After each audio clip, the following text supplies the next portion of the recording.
Moin, ja, ich bin aufgewacht, jetzt gibt's Frühstück, bisschen Porridge, Toast, Sausage und bisschen Orangenscheiben.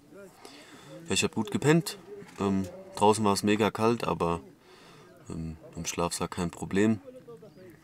Und ja, es ist auch ein bisschen abschüssig hier gewesen. Ich habe eigentlich gedacht, dass ich morgens früh dann irgendwo am Fußende liege, aber dem war nicht so.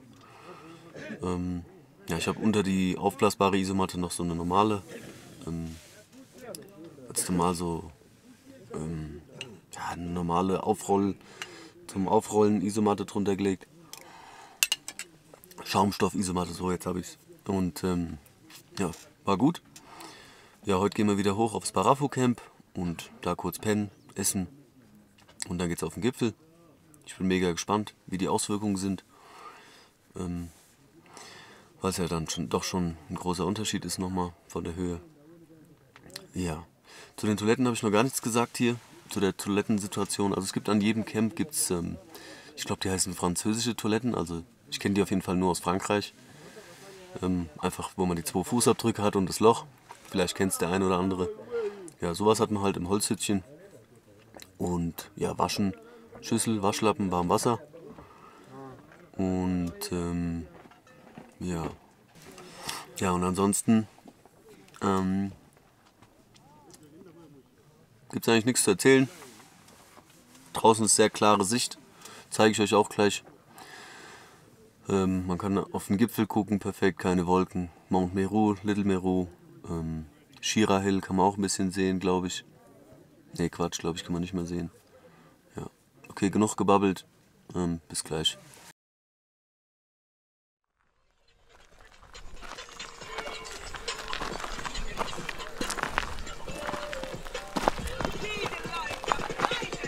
Pull up and hop at the Phantom. Pull up and hop at the BBB. Pull up and hop at the Smurf.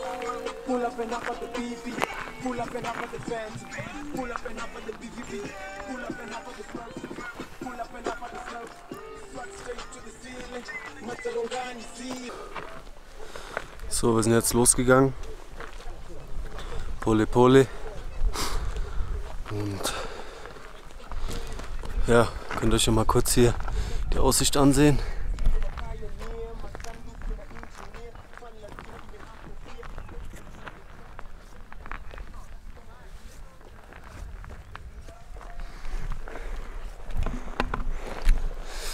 Ja, ist nicht schlecht die Aussicht.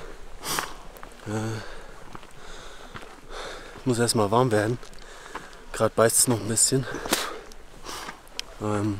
Ja. Aber wenn ich gleich warm bin, dann geht es wieder besser. Jetzt gerade ist es noch ein bisschen anstrengend. Alles klar, bis gleich.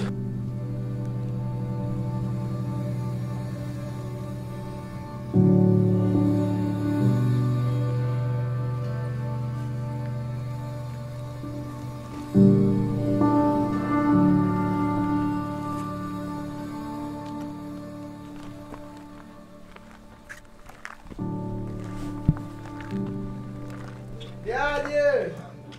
Vamos! Karibu bwana. Au sio? Tunaona au sio? Vipi?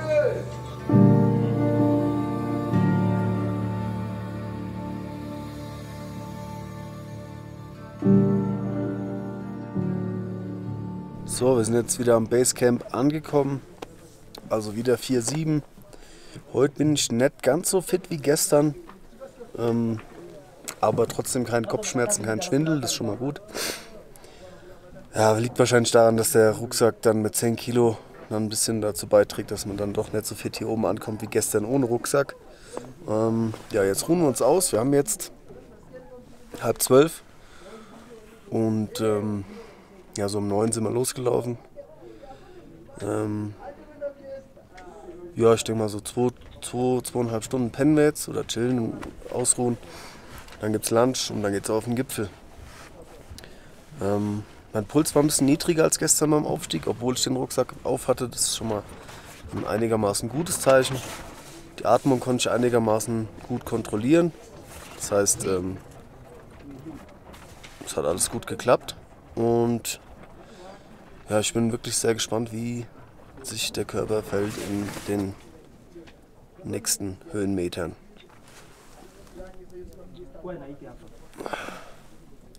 Gut, alles klar, dann werde ich mich jetzt mal ein bisschen ausruhen. Und ja, also bis später. Tschö.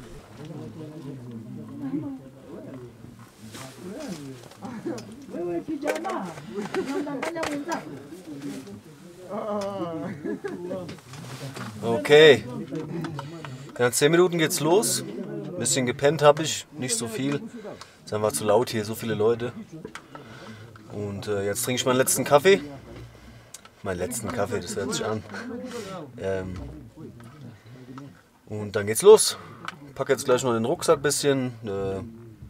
Kälteschutzjacke und sowas für oben, weil es oben sehr kalt ist. Ja, und dann hoffen wir mal, dass das klappt alles. Also bis jetzt fühle ich mich gut. Eigentlich so wie gestern Abend. Ich glaube, der Kaffee wird jetzt noch die letzten 10% rausholen, dass ich wieder voll auf der Höhe bin. Ich denke mal, ein bisschen ist auch die Ungewissheit, ja, die da ein bisschen Energie drückt, aber den Spieß drehen wir gleich wieder um. Und dann geht's ab. Bin ich mal gespannt, was ich euch auf 5000, 5300, 5600 berichte, ob es überhaupt so weit kommt, ja. Kann ja sein, dass ich in 200 Metern Höhe direkt jetzt gleich hier die krassesten Kopfschmerzen kriege, ja. Okay, alles klar, dann sehen wir uns gleich wieder draußen, okay? Cheers.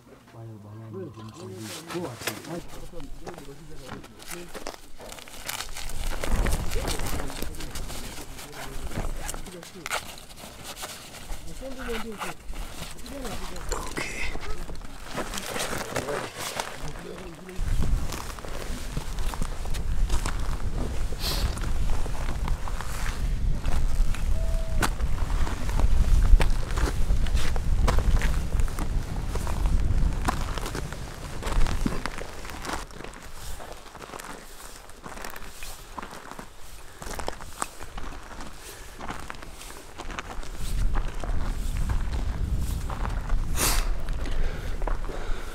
So, also wir sind jetzt auf 4800.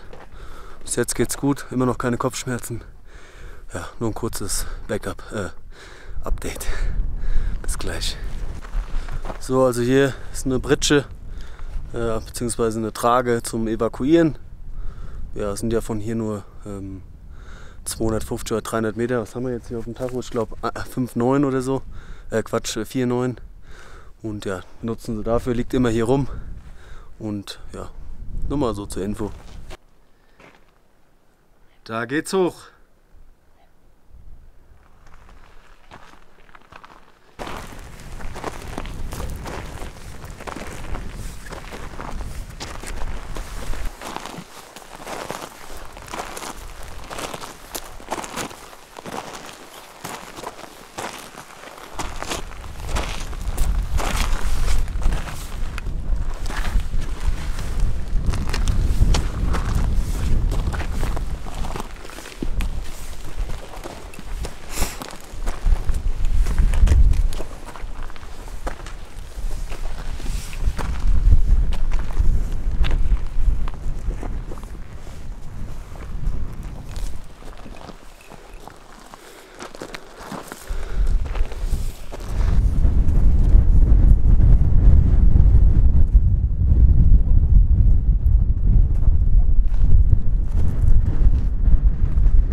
Ja, Freunde, wir sind jetzt auf 5200, ist ziemlich windig.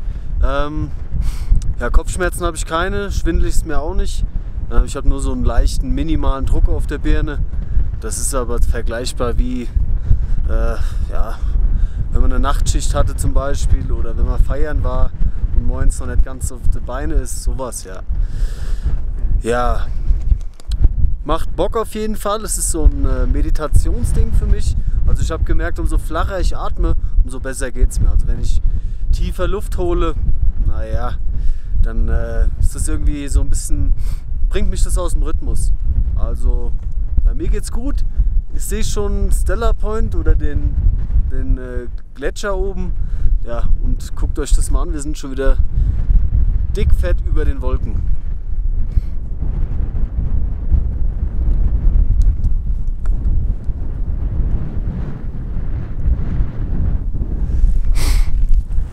ich bin mega motiviert. Ich hoffe, es bleibt so, wie es jetzt ist. Weil so, wie es jetzt ist, macht's Bock. Und ich kann auch ein bisschen filmen. Klar, die Meditationsetappen, da lasse ich die Kamera aus, weil da muss man sich wirklich konzentrieren, um da nicht aus dem Takt zu kommen. Und ja, alles klar. Ich zeige euch hinten nochmal die Aussicht. Von ganz da unten kommen wir.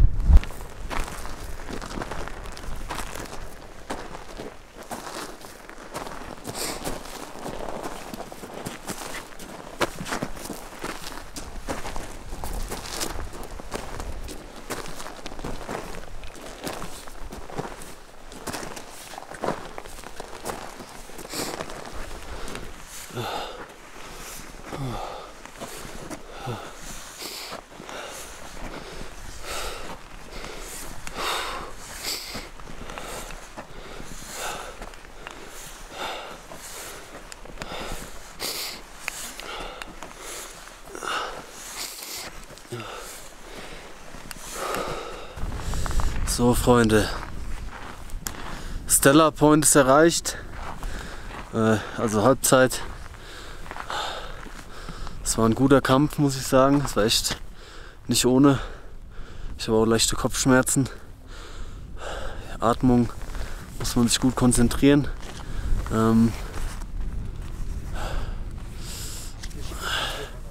Ja, guckt euch an.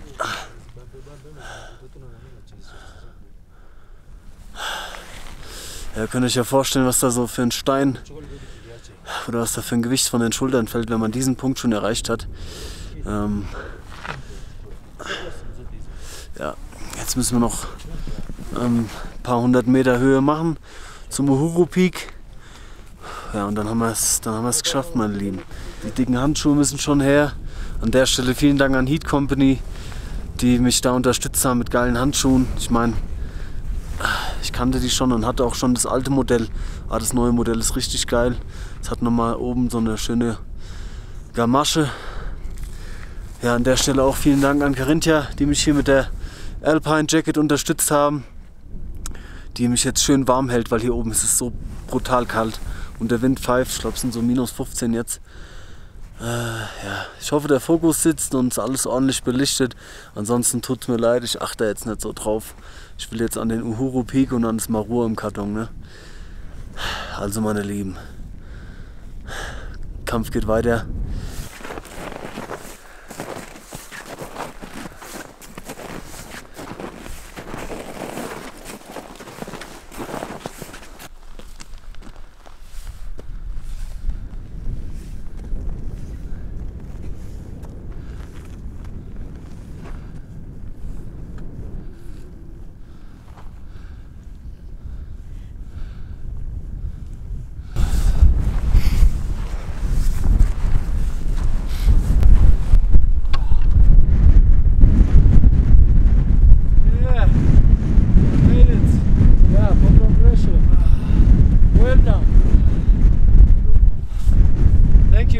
Good job.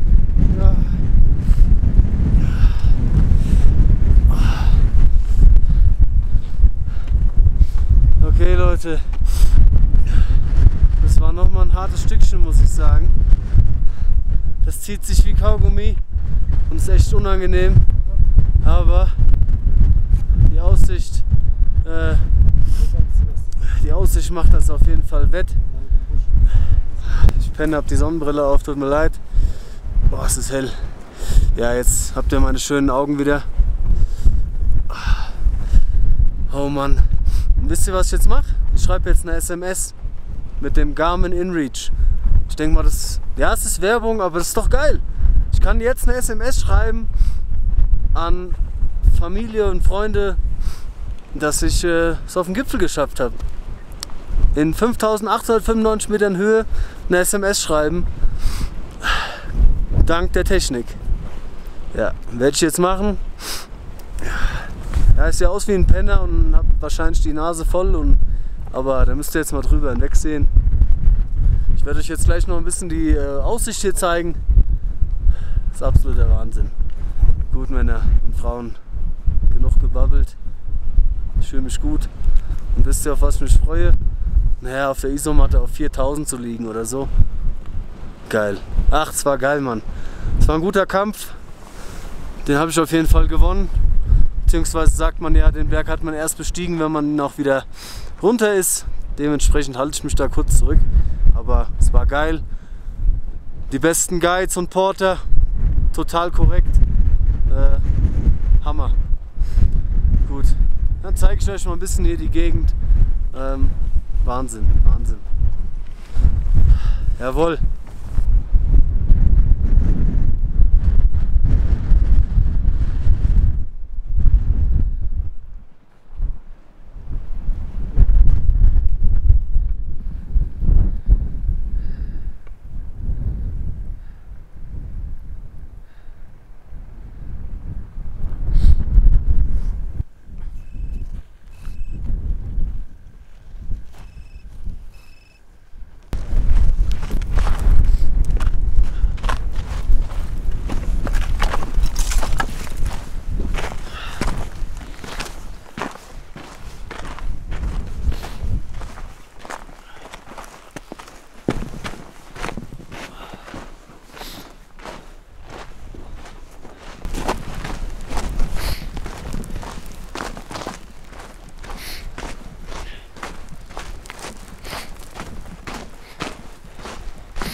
Ja, wir machen jetzt einen Schnellabstieg, wie immer. Ja, mal gucken, ab wann es Besserung gibt. Noch habe ich ein bisschen Kopfschmerzen, aber das geht gleich weg, denke ich. Ja, ist auch gleich dunkel, das heißt, wir ziehen dann die Kopflampen auf und ja, dann wird es hier ein Spaß.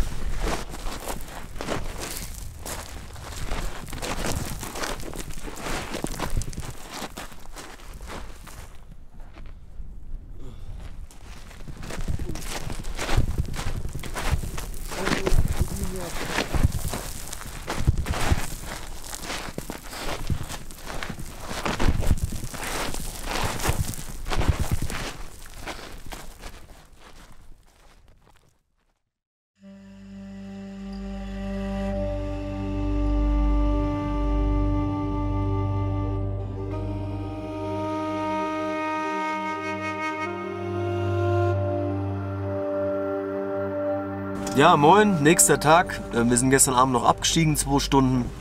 Und ich war dann einfach so müde und habe mich direkt hingelegt. Entschuldigung. Und ja, war sehr anstrengend gestern, da von 3,9 4 Stunden hoch zum Barafu Camp, 4,7, dann kurze Pause, was essen. Und dann nochmal 5 Stunden bis zum Uhuru Peak Aufstieg. Und dann nochmal 2 Stunden Abstieg. Also da war ich dann schon ganz gut lediert gestern. Deswegen bin ich dann auch einfach ins Bett gegangen und habe die Kamera einfach zur Seite gelegt. Ja, war auf jeden Fall eine krasse Erfahrung, muss ich sagen. Man muss gut durchbeißen, sich gut konzentrieren beim Aufstieg. Ja, so 5, 6 Stunden waren es, glaube ich. Ich habe jetzt nicht auf die Uhr geguckt. Ja, es ist wie 5 bis 6 Stunden Meditation, Atemkontrolle. Man muss sich konzentrieren, dass man nicht in Panik gerät, wenn man nicht so gut Luft bekommt bei einer anstrengenden Passage. Ja, dann kriegt man so alle 50 Höhenmeter oder 100 Höhenmeter kriegt man so einen kleinen Schlag ins Gesicht. Und dann merkt man, dass der Körper dann sich anpasst. Das heißt, es wird einem kurz schlecht oder schwindelig. Und dann läuft man ein bisschen weiter und dann geht's wieder, dann kommt wieder was, dann geht's wieder, dann kommt wieder was. Dann habe ich einmal eine Pause gemacht für 2 Minuten. Da habe ich nur eine Jacke drüber gezogen, weil es dann oben schon kälter wurde. Und habe kurz in den Powerriegel gebissen. Und da ist der Körper sowas von runtergefahren in diesen 2 Minuten. Mir war so kalt. Und aus diesen 2 Minuten dann wieder zu starten, also das war ein Punkt, wo ich gesagt habe, boah, was ist denn jetzt los? Jetzt geht ja gar nichts mehr. Und dann habe ich aber richtig Pole gemacht, 5 Minuten. Und dann ist die Kiste wieder angefahren und dann ging es wieder und dann war ich auch wieder drin im Rhythmus. Und dann hat es auch geklappt. Und dann sieht man auch schon so nach ein paar Stunden Stellar Point. Und das ist dann schon wie so, okay, ich habe es gleich geschafft. Was dann wirklich übel war, vom Stellar Point zum Uhuru Peak, da denkt man, dass das dieser Hügel ist, den man als erstes sieht.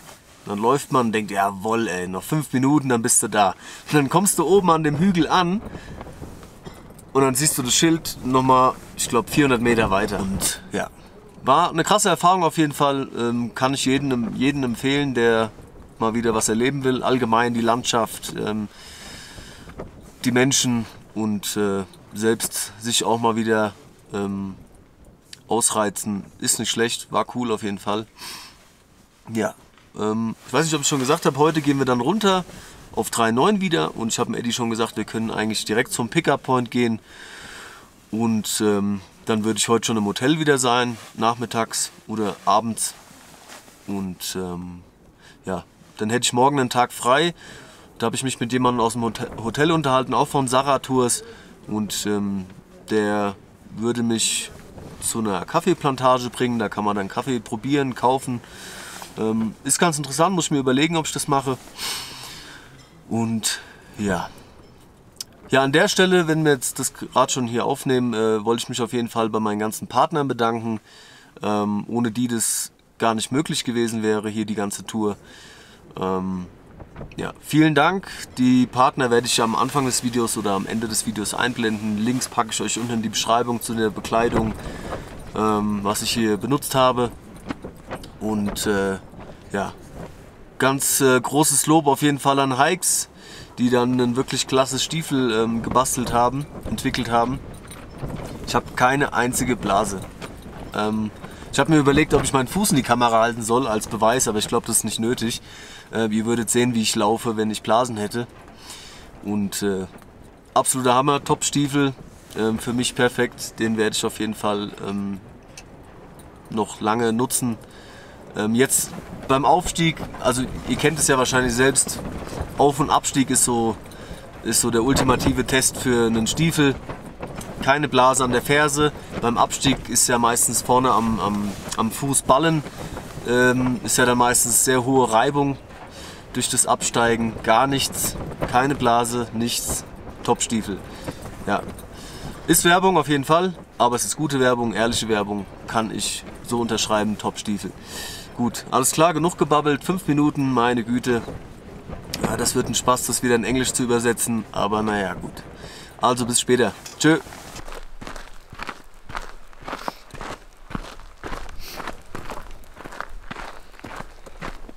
So, haben jetzt die Sachen gepackt und gehen jetzt zum Muerca Camp. Das sind ungefähr 6 Stunden bis dahin. Dazwischen machen wir eine Pause, eine kleine. Und dann ziehen wir das durch und dann werden wir abgeholt und dann geht es zurück ins Hotel. Ja, dann sagt mal dem Gipfel bye bye. Da ist er. Ciao, ciao. War schön und jetzt gehen wir runter. Also, bis später.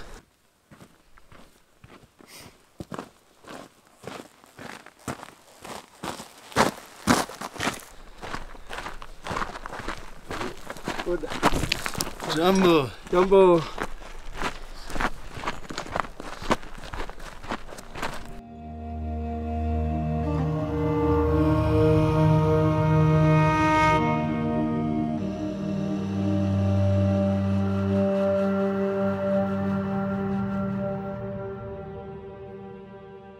So, ich habe jetzt eben noch mal Eddie gefragt, wegen diesem Flugzeugwrack, was ich auf Bildern und Videos gesehen habe. Und das sieht man wohl nur, wenn man die Rongai-Route Richtung Kenia läuft, also von Kenia aus. Ich laufe ja die Whisky-Route und ja, da sieht man dieses Wrack halt nicht. Ja. Die Whisky-Route ist, wird deshalb so genannt, weil man da so ein bisschen dizzy wird. Also es wird einem schwindelig. Und die Coca-Cola-Route ist ein bisschen einfacher. Da schläft man in Hütten. Und ja, aber im Endeffekt es ist ja egal, wenn man auf dem Gipfel ist, ob Coca-Cola, Whisky, Le Mocho oder sonst welche Route. Auf dem Gipfel müssen alle. Ja, ja, wir laufen gerade runter.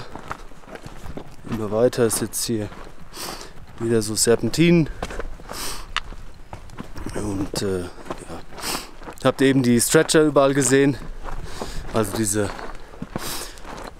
Einradpritschen oder Einrad tragen, liegen. Ja, daran sieht man, dass das Ganze hier kein Spaß ist und dass man da mit einer gewissen Ernsthaftigkeit dran gehen sollte. Ja, also wenn man sich da oben das Bein bricht, ist es bestimmt nicht so angenehm, oder wenn man bewusstlos wird oder irgendein Lungen- oder Hirnödem bekommt. Ja, nicht so cool. Aber da muss man halt auf seinen Körper hören und dann halt auch über seinen Schatten springen und sagen, okay, hier ist genug. Mein Körper kann das nicht, der will das nicht und gut ist. Und dann geht man halt wieder runter. Ja. Also für mich wäre das auf jeden Fall auch eine krasse Entscheidung gewesen, abzubrechen oder so. Und ja, ich denke mal, damit hat man ein bisschen zu kämpfen danach, auch wenn es vernünftig ist, ja. Aber zum Glück ist das bei mir nicht eingetreten. Und ich denke, das kam auf der einen Seite auch von der guten Vorbereitung und auf der anderen Seite auch, weil es bei mir ja wahrscheinlich einfach körperlich dann gepasst hat. Ja. Und ja, wir laufen weiter.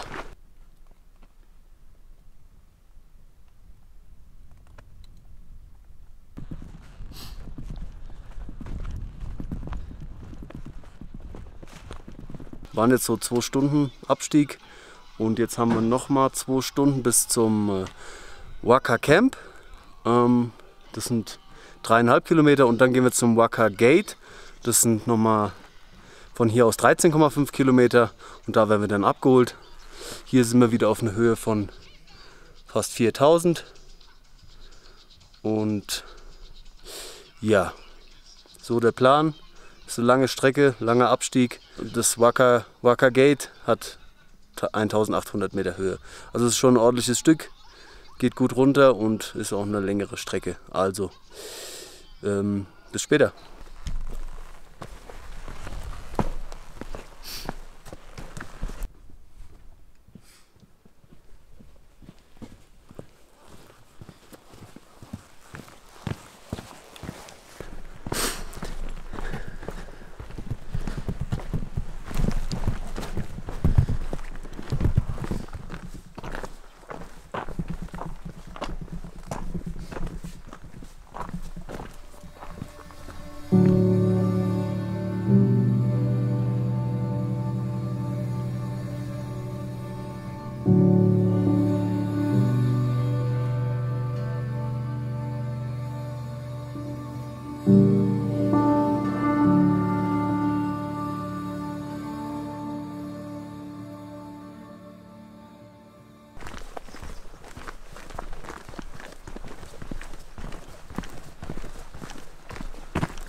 So, nach einer gefühlten Ewigkeit haben wir jetzt das Waka Camp erreicht. Jetzt sind wir nur noch auf 3100 Meter Höhe. Und ja, jetzt laufen wir noch 3 Stunden zum Waka Gate und da werden wir dann abgeholt. Könnt ihr euch kurz angucken.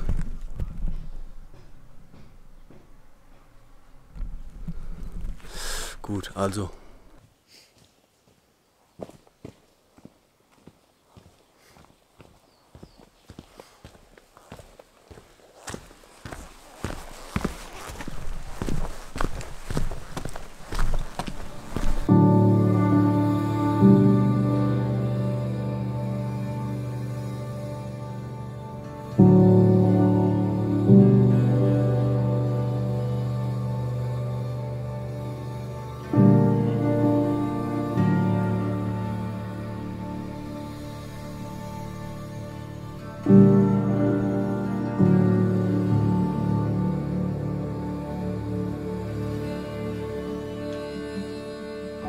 So, also wir sind jetzt gleich an dem Gate. Haben jetzt so 2000 Höhenmeter gemacht. Ja, geht ganz schön auf die Knie, muss ich sagen. Weil es nur bergab geht und über Stock und Stein. Und ja, aber bis jetzt geht's. Man merkt es halt auf jeden Fall. Das Klima hier im Regenwald ist schön feucht. Eben haben wir ein paar Schwarzaffen gesehen. Oder ja, Black Monkey heißen die hier. Welche genau das sind, weiß ich jetzt auch nicht. Ich glaube, da sind schon wieder welche. Nee. Ja, aber ja, sehr schwül hier im Regenwald. Jetzt gerade hier unten habe ich das gemerkt. Und ja, ich habe die Affen ein bisschen gefilmt. Vielleicht könnt ihr es erkennen. Mit 15 mm geht da natürlich nicht so viel. Aber ich werde es ein bisschen reincroppen. Vielleicht könnt ihr ja was sehen. Ganz lustig gewesen. Gut. Ja, wir sind dann jetzt gleich am Gate. Und dann melde ich mich wieder. So, also wir haben jetzt das Waka Gate erreicht. Hier steht es auch nochmal.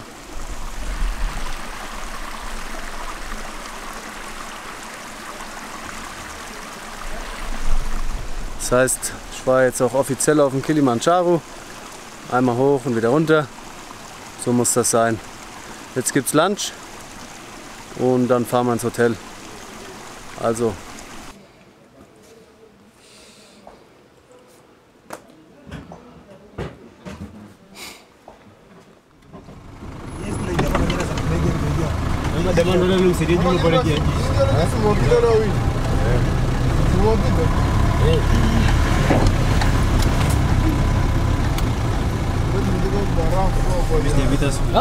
So, also wir hatten jetzt gerade Lunch und jetzt fahren wir ins Hotel und schön mit dem Landcruiser hier, bisschen Baustelle, also bis gleich.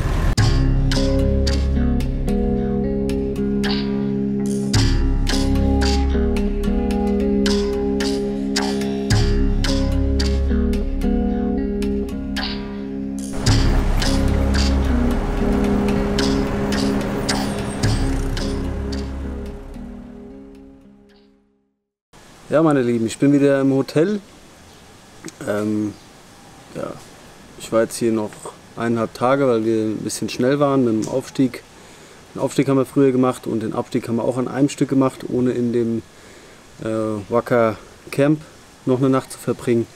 Jetzt habe ich hier 1,5 Tage noch im Hotel verbracht. Ich war ein bisschen auf dem Markt, habe Kaffee gekauft, mich ausgeruht und das war es eigentlich schon. Ja, ansonsten ja, war eine coole Reise, coole Erfahrung. Ich werde auf jeden Fall nächstes Jahr, denke ich mal, hier eine Safari auch anpeilen und da mit der großen Kamera hier vorbeikommen, um ein paar gute Aufnahmen zu machen von den Tieren. Und ja, ansonsten, ja, Hotel war top, Verpflegung war top, alles war gut organisiert, die Guides waren nett, Porter waren nett, also rundum. Kann ich das nur empfehlen hier. Guckt mal bei aufsafari.de vorbei, wenn ihr das buchen wollt. Mit denen hatte ich eine Kooperation, die haben mir ein bisschen Prozente gegeben, war auf jeden Fall mega nett, weil das Ganze insgesamt schon sehr teuer ist und ich da auch nicht Unmengen Geld habe. Ja, vielen Dank an der Stelle auch nochmal an meine Partner und Sponsoren. Sehr nett, auf jeden Fall. Ohne die wäre das Ganze gar nicht möglich gewesen. Und ja, werde ich euch alle noch einblenden. Ich werde noch einen Reisebericht schreiben auf meiner Webseite. Packliste kriegt ihr auch noch dazu, wenn ihr die Reise machen wollt, dass ihr wisst, was ihr mitnehmen müsst. Und allgemeine Infos, Impfung, Visa und so weiter kriegt ihr auch dazu. Werde ich euch alles unten in die Beschreibung packen. Gut, das war's von mir. Das ist jetzt der letzte Teil und auch der Abschluss. Ja, ich hoffe, die Serie hat euch gefallen. Ich denke mal, die Qualität war sehr gut. An der Stelle auf jeden Fall vielen Dank an Panasonic, die mich mit, ich glaube, 14 Akkus unterstützt haben und dem Objektiv, was ihr gesehen habt. Auch vielen Dank. Ohne die Akkus hätte ich das wahrscheinlich mit Solarpanels bei dem Wetter nicht hinbekommen. Und das ganze Projekt wäre so auch wieder nicht möglich gewesen, weil ich nicht die Kohle habe, um 14 Akkus zu bezahlen. Es hat gerade so für die Speicherkarten gereicht. Ja, genug gelabert. Ich hoffe, ihr hattet viel Spaß. Daumen nach oben, teilen erwünscht. Wenn ihr Fragen habt, schreibt es unten in die Kommentare. wenn ihr auch die Reise plant, welche Route und so weiter. Einfach unten reinschreiben, ich versuche es euch zu beantworten. Und ja, macht's gut.